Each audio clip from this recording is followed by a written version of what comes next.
Cuando nosotros recibimos fase 2, habían unas consideraciones especiales de diseño dentro del apéndice técnico, que aquí se resuelve.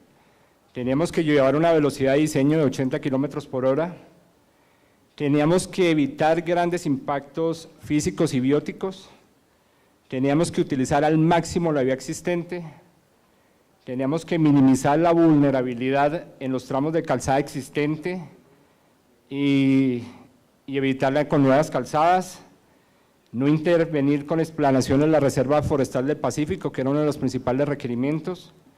Otro era diseñar túneles cortos por los costos de operación en comparativo con túneles largos. Y finalmente, que era una restricción muy importante y muy fuerte, era que no podíamos interrumpir el flujo vehicular hacia el puerto de Buenaventura. Con esas condiciones especiales, en fase 2 y posteriormente nosotros en fase 3, el proyecto se diseñó viendo la morfología con una calzada derecha a través de los viaductos para mejorar la geometría existente de la calzada antigua y la ejecución de unos túneles muy paralelos, cortos, o sea, no podíamos meternos de forma muy profunda en la montaña, sino irla cortando casi paralela al río de agua. Eso suponía, con este diseño geométrico, este es el caso particular del túnel 11, proponía que esta era la mejoría con la calzada derecha con túneles, con puentes, y aquí del diseño de túneles muy paralelos, los portales a la otra calzada. Esta condición especial de diseño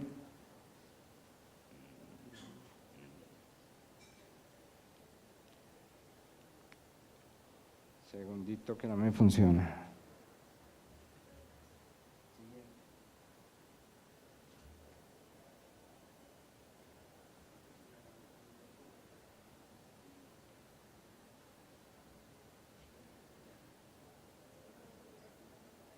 Bueno, disculpen que el problema técnico.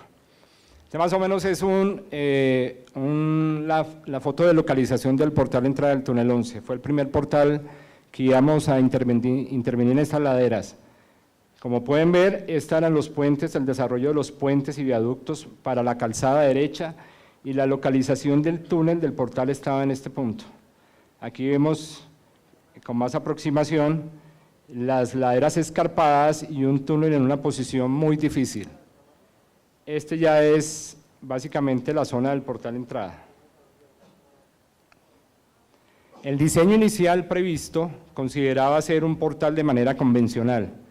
¿Qué significaba esto? Con ese ángulo de incidencia tan agudo, de entrada hacia el eje del eje del túnel, nos tocaba hacer unos cortes largos y altos, para poder configurar lo que convencionalmente piensa uno en un túnel, que el túnel debe tener confinamiento lateral, superior y vertical. Estas consideraciones nos ponían en aprietos primero porque teníamos una vía al lado de nosotros en tránsito continuo con 4.000 mulas al día, algo así. Y segundo, que teníamos que trasladar equipos hasta estos puntos para comenzar los cortes. Eran unas condiciones de riesgo muy altos, principalmente por el posible desprendimiento de bloques de roca. Hicimos las simulaciones necesarias y por más que pusiéramos contenciones, cualquier bloque podía impactar la vía existente. Además, subir equipos con unos desarrollos geométricos muy fuertes para llegar a 85 metros de altura. Este es el corte del diseño en fase 2 del portal de entrada. Aquí se conserva la geometría de tener cobertura vertical y lateral, sin embargo, con esas pendientes tan fuertes, cualquier 10 metros en la horizontal nos resultaban 85 metros en la vertical, inclusive con taludes bastante pronunciados. Este era el principal riesgo, tener la vía en funcionamiento, evitar desprendimientos, y nos tocó comenzar a pensar alternativas de diseño para afrontar este estos portales. Se ocurrió la alternativa de emboquillar directamente en la ladera, sin hacer ningún tipo de corte. Eso proponía el desarrollo de unos portales sesgados. Por el ángulo de incidencia entre la vía y la ladera, estos portales entraban entre 12 y 35 grados, 45 grados como máximo. Entonces, las zonas de intervención sobre la ladera iban a ser significativamente importantes. Este es el ejemplo más o menos de cómo se desarrollaría el portal paso a paso, ir haciendo una excavación progresiva y en la medida ir introduciendo la cavidad subterránea hasta completar la entrada del túnel. Para esta alternativa se evaluó algo que se llama el efecto arco. En la experiencia profesional que he tenido, algo que me ha gustado de los túneles es la oportunidad de ver el comportamiento de los macizos rocosos. Esa ha sido mi principal función y donde me ha gustado desempeñarme más. Cuando se propuso esto, nosotros entendíamos que haciendo un análisis geométrico de un portal sesgado no necesitábamos intervenir la ladera, porque si pueden ver en esta visión desde abajo, aunque el túnel entrara de manera sesgada, se formaba un arco de roca natural. Entonces, comenzamos a evaluar que la principal importancia era mirar si el macizo rocoso ofrecía las condiciones de estabilidad para desarrollar un arco de roca. Si el macizo rocoso era estable, podíamos intervenir, entrar el túnel sin tener que hacer ningún tipo de corte sobre la ladera. El efecto arco, pues todos lo entienden, es uno de los principios básicos de tunelería, que simplemente es la distribución de esfuerzos sobre una cavidad, y es uno también de los principios básicos de estabilidad. Si tenemos un efecto arco en el macizo rocoso, tenemos un macizo rocoso estable, entre comillas, inicialmente. Esto estoy tomando del libro de Lunardi, lo que es el efecto arco. Podemos pensar tres tipos de fenómenos. Uno es cuando el efecto arco se da de forma natural y solamente pueden existir algunos desprendimientos locales de cuñas. Digamos, en estas condiciones es un macizo rocoso estable, con un comportamiento, digamos, elástico, que no va a tener ningún tipo de problemas de estabilidad durante su construcción o su excavación. Tenemos el caso B, cuando el efecto arco se da no de manera natural, sino necesita ser mejorado con elementos artificiales. Es cuando en el túnel comenzamos a colocar soporte, básicamente. Tenemos terrenos buenos, muy buenos, el tipo 1, tipo 2, y ya cuando entramos en un terreno de formaciones o desprendimientos, podemos ya entrar a utilizar los sostenimientos, arcos, concreto lanzado, pernos, etc. Y finalmente tenemos un caso C, que es cuando el efecto arco no se da de manera natural, donde entendemos nosotros que aunque excavemos y lo hagamos de la forma más cautelosa y bien realizada, el túnel va a fallar o la cavidad subterránea va a fallar, y en ese momento tenemos que pensar en medidas de preestabilización. Entonces, el primer ejercicio para visualizar si podíamos hacer el portal en sesgo y evitar esos cortes tan altos fue determinar en el macizo rocoso en qué estado de estos tres podía estar.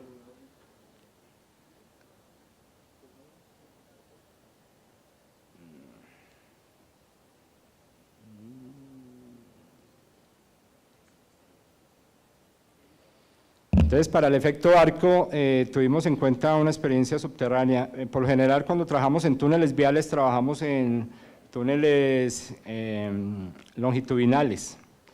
Cuando uno tiene la oportunidad o la gran oportunidad de trabajar en un complejo subterráneo, uno tiene la posibilidad de observar interactuando muchas cavidades subterráneas, túneles que pueden ir desde 3 metros de diámetro, como es acá, túneles de 14 metros de diámetro, túneles de 9 metros de diámetro. Aquí vemos una caverna de casa de máquinas que tiene 25 metros de diámetro, Y es donde uno comienza a evaluar el comportamiento de los macizos rocosos. Entonces uno entiende que el efecto arco se da, el efecto arco no está en función del tamaño de la sección, porque vemos que en todos esos ejemplos que les puse no hay soporte instalado, el soporte es mínimo, no hay arcos metálicos haciendo el arco artificial, sino simplemente lanzado y pernos. Entonces, independiente de la cavidad del arco se puede dar, y depende todo principalmente de las propiedades del macizo rocoso. Tenemos un macizo rocoso competente, podemos tener este efecto arco en muchas cavidades. Lo que sí hay que tener en cuenta no es tanto el tamaño, sino la forma del efecto arco. Por ejemplo, cuando no tiene mucha curvatura la bóveda, tenemos más problemas de tensiones que por lo menos cuando tenemos túneles circulares, donde el efecto arco se da de una manera más natural. Todas esas consideraciones se tuvieron en cuenta.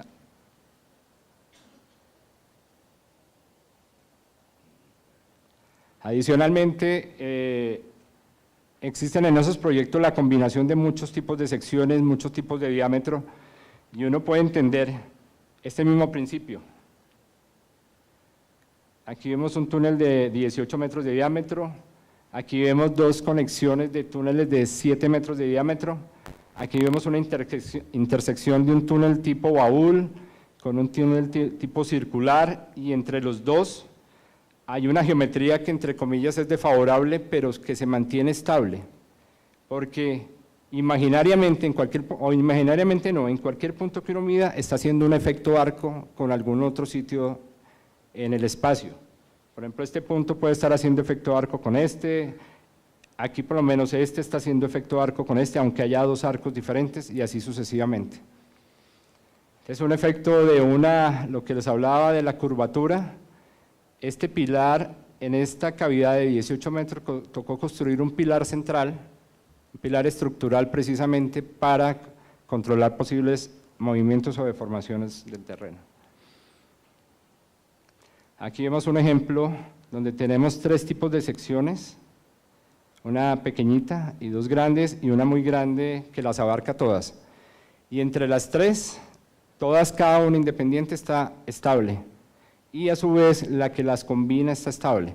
Entonces también partíamos de esa consideración, que podíamos desarrollar túneles sesgados, portales sesgados, con arcos de por lo menos en el caso de Lobo Guerrero fueron entre 23 y 34 metros de diámetro, estableciendo estas relaciones espaciales y estas relaciones de estabilidad con varios túneles en que hemos trabajado. Este más o menos un esquema del portal del túnel 11, donde básicamente esta era la excavación sin intervenir la ladera. Este es otro túnel que se desarrolló ya, pero muestra básicamente el ejemplo, donde en la medida que nos íbamos metiendo de manera sesgada, se iba desarrollando, en la medida que íbamos excavando, un pequeño arquito. Este es uno, después otro, hasta que logramos la totalidad de entrar al portal de forma sesgada. Y en este punto final es cuando tenemos ya el mayor arco de roca que se forma de manera natural. ¿Qué evaluamos acá? La curvatura, que cumpliera más o menos con una curvatura aceptable, y con eso ya comenzamos a desarrollar pues los análisis y los estudios. El primer paso es preguntarle al protagonista de esto, que es el macizo rocoso, ¿cómo está? Tenemos en esa zona unas diabasas, una masa rocosa fracturada, una masa rocosa dura, muy dura, con procesos de relajación superficial, a estar sometida, pues es una ladera natural sometida a muchos años de intemperismo. Aquí está el corte de la vía. Se hicieron sondeos exploratorios que nos mostraban que, independiente que en la parte superficial existieron unas condiciones un poco regulares, hacia el interior del macizo las condiciones mejoraban significativamente. Podíamos pasar de un horizonte 2A a un horizonte 3 al cabo de unos 20-25 metros. Se hicieron todos los ejercicios de caracterización geomecánica, se hicieron ensayos de mecánica de rocas, bueno, levantamiento de parámetros geoestructurales, que son de los más importantes en este tipo de análisis, y se determinó que efectivamente uno ve la ladera, no tenía procesos de fenómenos de fallas por rotacionales, fallas planares, y lo que dominaba era el desprendimiento de cuñas. Entonces ya teníamos dos elementos, una caracterización del macizo rocoso y una primera aproximación del comportamiento del macizo rocoso. Este macizo rocoso, su mecanismo de falla era por desprendimiento de cuñas. Entonces, teniendo las propiedades, teniendo la caracterización, el comportamiento y la conducta del macizo ante el esfuerzo de formación de manera previa o de pronto de manera empírica, comenzamos a hacer los análisis de estabilidad. Uno de los aspectos más importantes era el análisis de cuñas. Precisamente en ese portal teníamos una cuña significativamente grande, que está acá seleccionada, está controlada por dos patrones de discontinuidad. Y aquí iba a ser la zona de excavación. Nos temíamos que en el momento que comenzáramos a hacer el emboquille, esta cuña se pudiera mover. Los primeros análisis se hicieron y tomando lo que dice el ingeniero Héctor con elementos como para análisis cinemáticos, ese es el Swatch, y de manera conjunta se hicieron análisis con el programa Anguish, teniendo en consideración que el mecanismo de falla principal iba a ser el desprendimiento de bloques. En estos análisis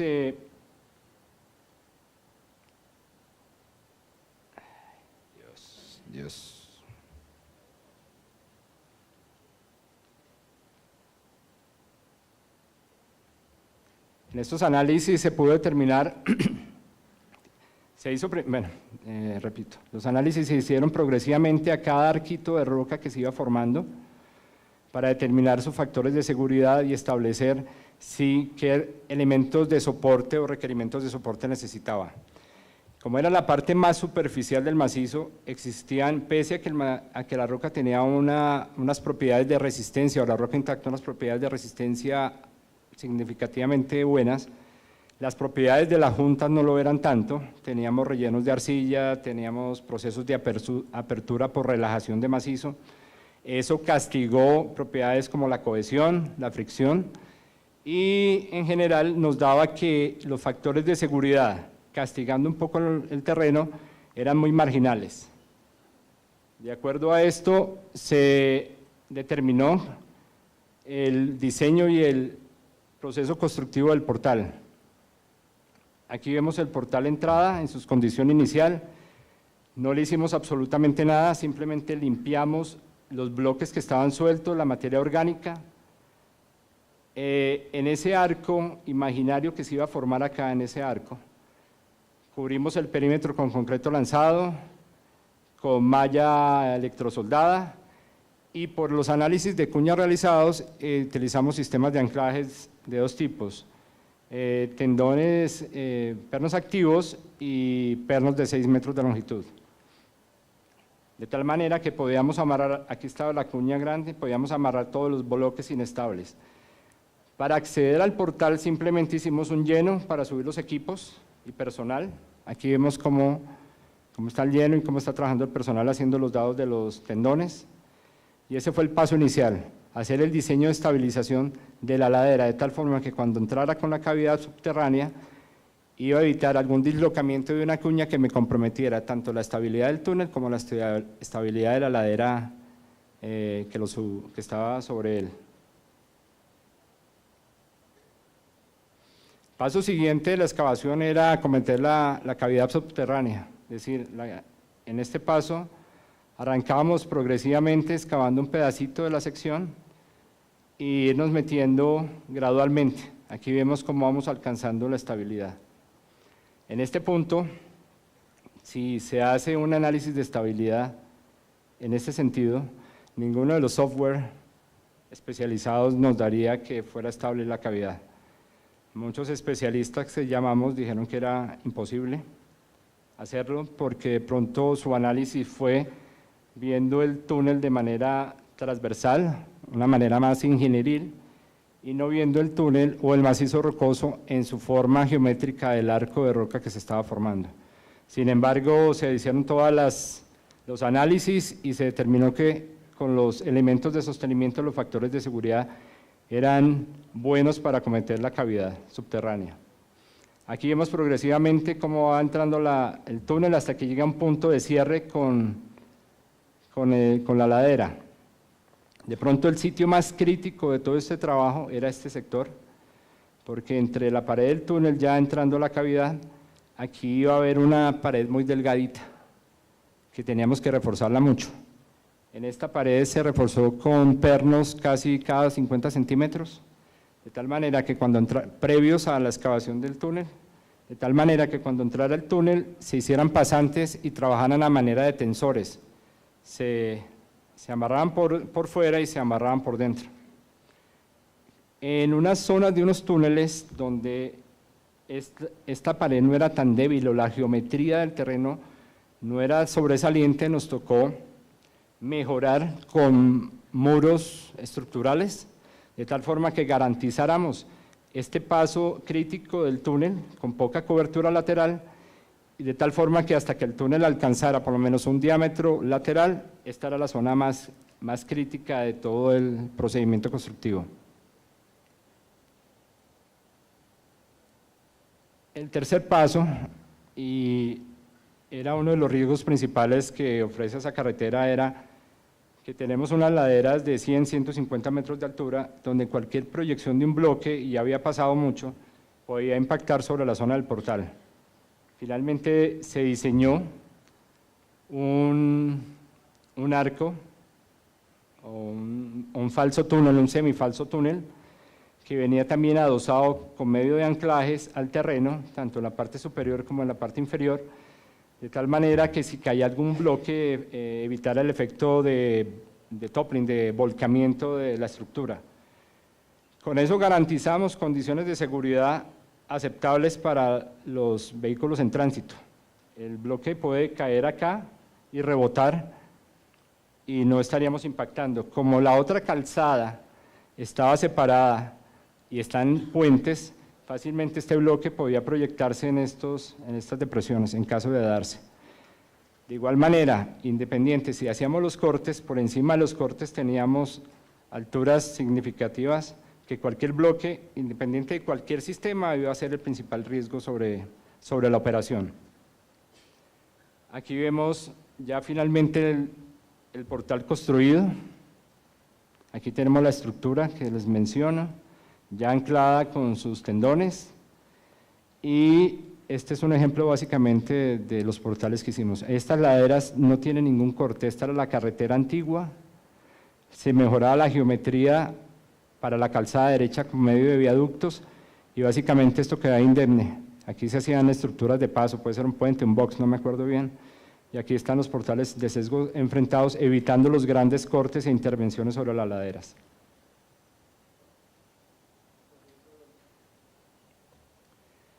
Estos son algunos de los ejemplos de los portales.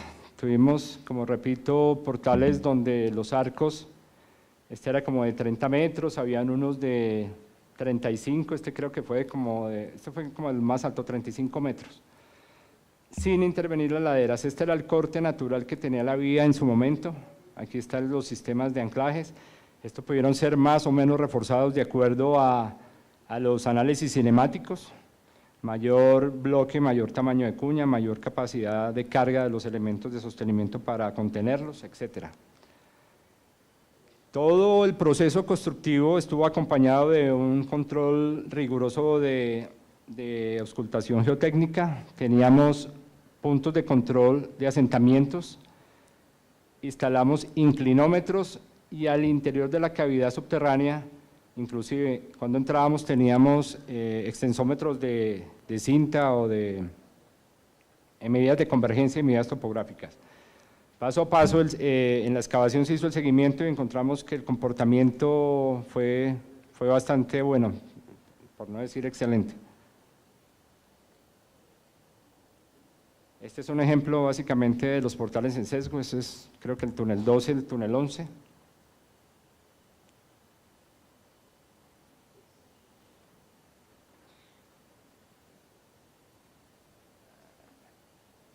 Bueno, estas son las consideraciones especiales de los túneles en sesgo y es lo que nosotros recomendamos de acuerdo a la experiencia